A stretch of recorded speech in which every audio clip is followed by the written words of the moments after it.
आज इस माहेश्वरी महाकुंभ में आप सभी के सामने उपस्थित होकर मुझे बहुत हर्ष और गर्व की अनुभूति होती है,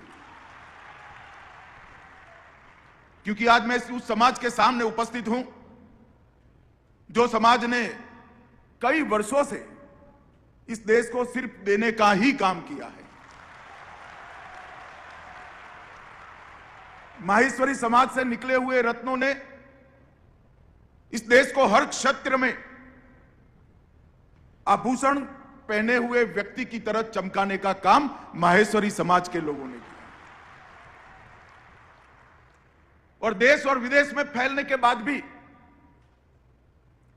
बहुत बड़े पदों पर, बहुत बड़े स्वीकृति के साथ संस्थानों पर पहुंचने के बाद भी अगर कोई एक समाज अपने मूल से जुड़ा रहा है तो मैं गौरव से कह सकता हूं माहेश्वरी समाज।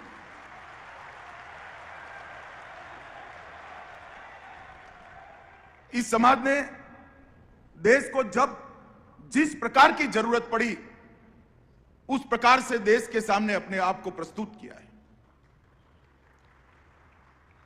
जब मुगलों के साथ लड़ते थे तब लड़ने वाले राजे महाराजों के युद्ध के खजाने ही माहेश्वरी समाज ने भरने का काम किया।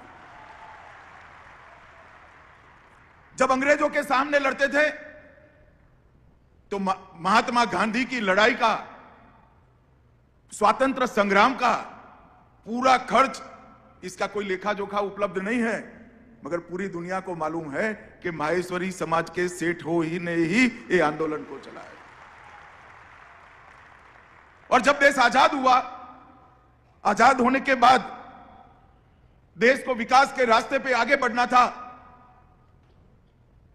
आत्मनिर्भर बनना है, उद्योगों के क्षेत्र में पूरी दुनिया की क्षितिजों को पीछे छोड़कर आगे बढ़ना है, तो उसमें भी माहेश्वरी समाज ने पीछे मुड़कर कभी नहीं दी।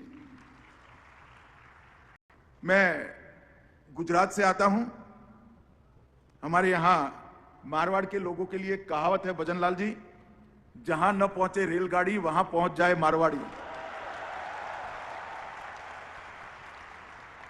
हर क्षेत्र में, दुनिया के कोने कोने में फैलकर माहेश्वरी समाज राजस्थान और भारत तीनों को जीवित रखने का काम माहेश्वरी समाज ने किया।